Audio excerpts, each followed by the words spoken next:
नमस्कार, स्वागत है आप सभी का न्यूज प्लस 21 में। मैं हूं आपके साथ अंजलि। चलिए रुक करते हैं बैक टू बैक खबरों की ओर। खबर रायपुर से, जहां नगर पालिक निगम रायपुर के सचिवालय द्वारा महापौर एजाज ढेबर के आदेशानुसार नगर पालिका निगम रायपुर की मेयर इन काउंसिल MIC की बैठक दिनांक 7 फरवरी 2024 बुधवार को दोपहर 1 बजे महापौर एजाज ढेबर की अध्यक्षता में नगर पालिका निगम मुख्यालय भवन महात्मा गांधी सदन के तृतीय तल स्थित सभा कक्ष में आहूत की गई थी। इस बैठक में मुख्य रूप से बजट को लेकर चर्चा की गई। नगर निगम के बजट में क्या क्या शामिल होंगे, शहर के विकास के लिए किन किन कार्यों के लिए कितना बजट होगा, इन तमाम मुद्दों पर बैठक हुई।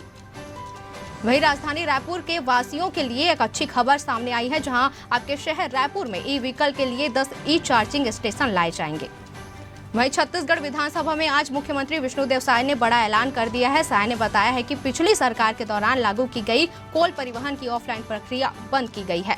खनिज का भौतिक सत्यापन कर रही ट्रांजिट पास जारी किया जाता था, जिसके कारण परिवहन में विलंबन होता था और भ्रष्टाचार का इसमें समावेश हो गया था। इससे छत्तीसगढ़ की छवि खराब हुई थी, बदनामी हुई थी, कई भ्रष्टाचार हुए, जिसके चलते कई IAS अधिकारी, माइनिंग अधिकारी जेल में हैं। पारदर्शिता, भ्रष्टाचार मुक्त सुशासन को ध्यान में रखते हुए कांग्रेस सरकार में बदले गए नियमों निरस्त किया गया है। अब प्रदेश में कोल परिवहन के लिए फिर से ऑनलाइन प्रक्रिया लागू की गई है। उल्लेखनीय है कि छत्तीसगढ़ विधानसभा के बजट सत्र के तीसरे दिन भाजपा विधायक राजेश मूणत ने ध्यान आकर्षण के जरिए कोल परिवहन और उससे संबंधित परमिट की स्वीकृति के मुद्दों को सदन में उठाया था।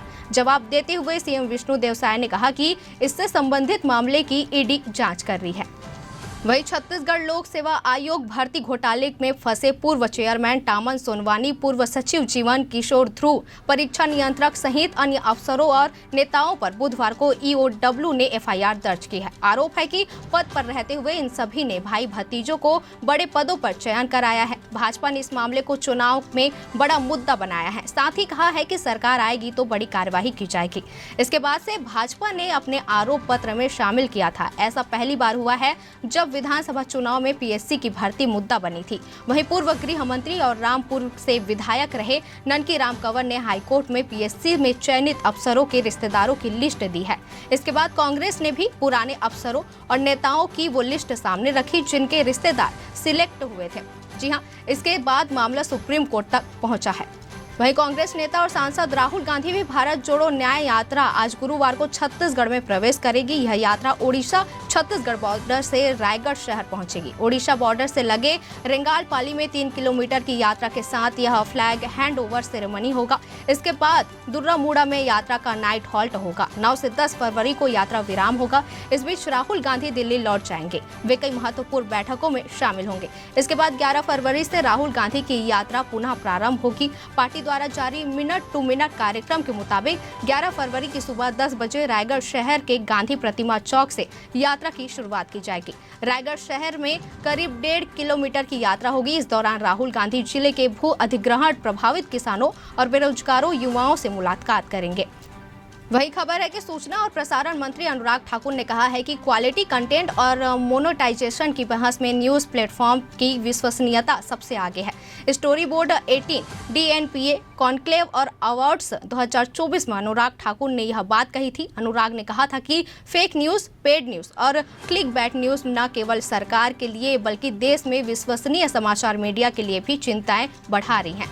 जिम्मेदार और निष्पक्ष और संतुलित पत्रकारिता होनी चाहिए, लेकिन दुर्भाग्य से कुछ विदेशी मीडिया संगठन भारत विद्रोही पूर्वग्रह के साथ काम कर रहे हैं। इन मीडिया घरानों से मनगढ़ंत रिपोर्ट सामने आती है जो देश की छवि के साथ साथ देश में विश्वसनीय मीडिया की छवि को भी खराब करती है। उनकी पहचान की जानी चाहिए और उन्हें बाहर किया जाना चाहिए।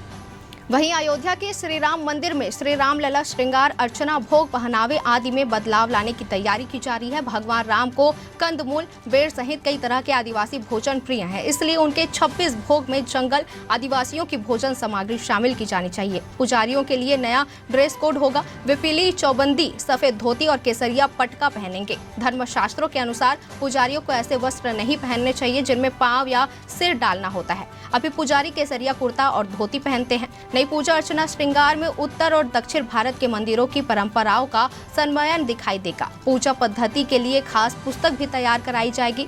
इसमें उत्तर और दक्षिण भारतीय परंपराओं के अनुसार श्री राम लला की अर्चना के लिए स्तुतियों को लिखा गया है।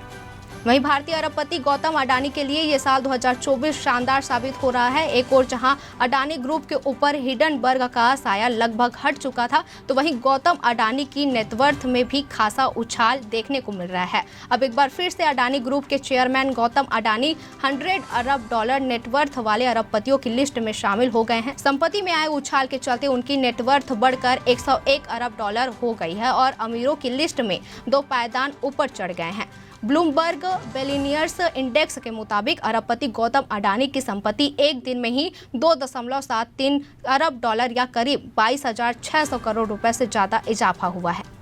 भारतीय रिजर्व बैंक ने लगातार छठी बार ब्याज दरों बदलाव नहीं किया है। आरबीआई ने ब्याज दरों को 6.5% जस का तस रखा है, यानी लोन महंगे नहीं होंगे और आपकी ईएमआई भी नहीं बढ़ेगी। आरबीआई ने आखिरी बार फरवरी 2023 में दरें 0.25% बढ़ाकर 6.5% की थी। बता दें कि 6 फरवरी से चल रही मॉनेटरी पॉलिसी कमेटी की मीटिंग के लिए फैसलों की जानकारी आरबीआई गवर्नर शक्तिकांत दास ने आज यानी गुरुवार को दी है।